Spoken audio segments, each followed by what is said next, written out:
back to Family Feud. Kung na-miss niyo po ang ating masasayang episodes, just visit our official YouTube account para mag-binge watch po kayo ng ating previous episodes. Kasi nasa Facebook, TikTok at Instagram din po ang ating highlights. Just like, just comment and share para marami pa po kaming mapasaya. Sa ngayon, recap muna tayo with the scores. Leading with 122 points ang Transkitas, habang may 73 points pa ang Volley Heartthrobs. Kaya tapusin na natin ito, Rex and RM. Let's play the final round!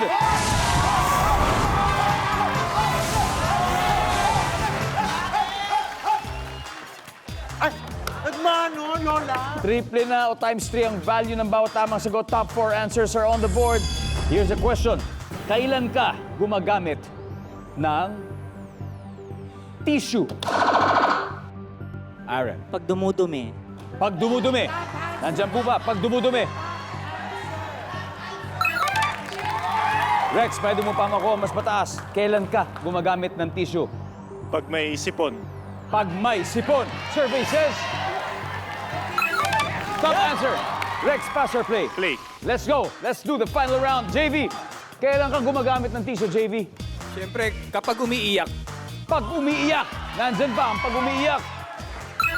Meron! Isa na lang, Wewe. Kailan ka gumagamit ng tissue, Wewe? Isa na lang hinahanap natin for the Pag win. may dumi sa kamay. Pag may dumi sa kamay. Wala. Ron, kailan ka gumagamit ng tissue, Ron? pag may makeup, pantanggal na makeup. Pantanggal ng makeup. Nandiyan ba yan? Isa na lang. Wala rin, Rex. Okay, Transitas, pwede na kayo mag-huddle. Rex, pag hindi mo nakuha to, mapupunta sa kanila. So, if you get this right, tapos na ang laban, Rex. Kailan ka gumagamit ng tissue? Isa na lang hinahanap natin, Rex, for the win. Oh, wala. Eto na. Eto na ang pagkakataon ninyo. Miss RM, kailan ka gumagamit ng tissue, Harry? After loving. After loving. Zara Jean. After eating. After eating. Zach. After maghugas ng kamay. After maghugas ng kamay. Dandan, isang tamang sagot lang. Ito sana kasi lamang na kayo eh. Ang problema, pag mali kayo, lahat ng puntos na naipon ay mapupunta sa kanila at silang mananalo, Dandan. Kailan ka gumagamit ng tissue? While and after eating. Pagkatapos kumain, yun ang sagot nila. Yun din ba ang sagot nyo? Sa mga nanonood, yun din ba ang sagot ninyo? Isa na lang hinahanap natin eh. Survey says...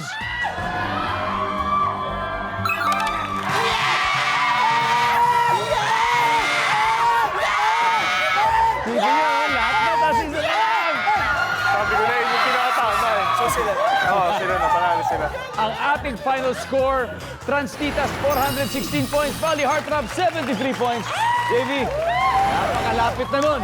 Di ba? Ang lapit na nun. Always still, always Di bale, still. hindi bale.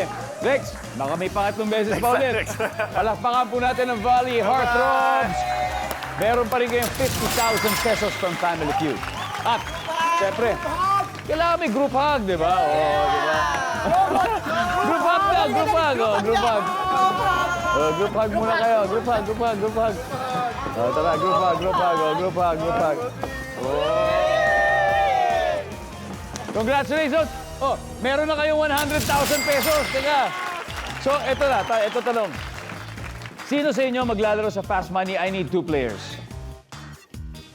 Sila na lang. Tayo! Dalawa. Para doblehin na natin to. Sino kaya? Ako Dandan mauna. and... Me.